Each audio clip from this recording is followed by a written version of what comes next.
Alright guys, this is AB once more again here. Today we're going to look at two different equations, one coming from quadratic and one coming from a linear equation, and see how we can able to go about this. All this thing is multiple choice, SAT questions, SCT questions, and all that you need to know as you're going to take your exams. We have been given the quadratic equation. They are asking how many distinct real solutions does the given equation have. So anytime you're looking for the kind of distinct solution, then you are going to find a discriminant, because the discriminant is the one that help you with that. And the discriminant formula is x is equals to b squared minus 4ac. As we find the discriminant, then if it is greater than 0, then we get two real solutions. And if it is less than 0, then we got no real solution. And if we get exactly equals to 0, then it's going to be one real solution.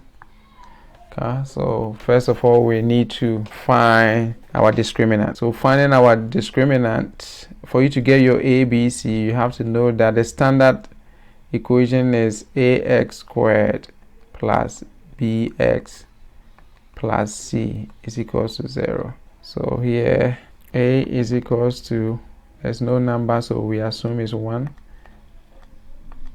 B is equals to -8. And c is equals to 20. And we are going to plug it into the equation. So we plug it in. This gives us -8. Make sure you cover this with squared. Minus 4, 1, and 20 here. This gives us 64 minus 80. So we get -16, and since this value is less than 0, we will have this no real solution. So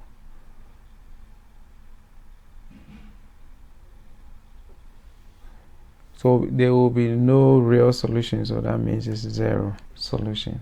Alright, let's look at how we can also solve the linear. How many solutions does this equation have? So first of all, let's go ahead and distribute. So here we are distributing. We got 2x plus 6 plus x, and here 3x plus 6. And then let's combine like terms on this side here.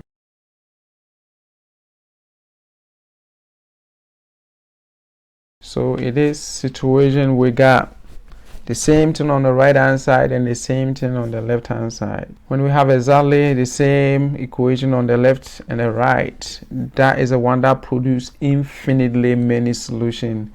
The reason is that if we plug 0, we will get 6 is equals to 6. That's one solution. If we will plug in 1, we will get 9 is equals to 9.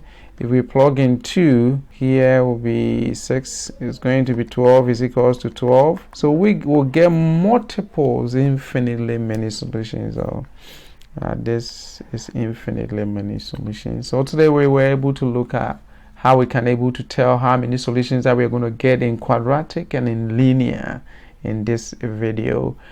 Please make sure you stick with the channel.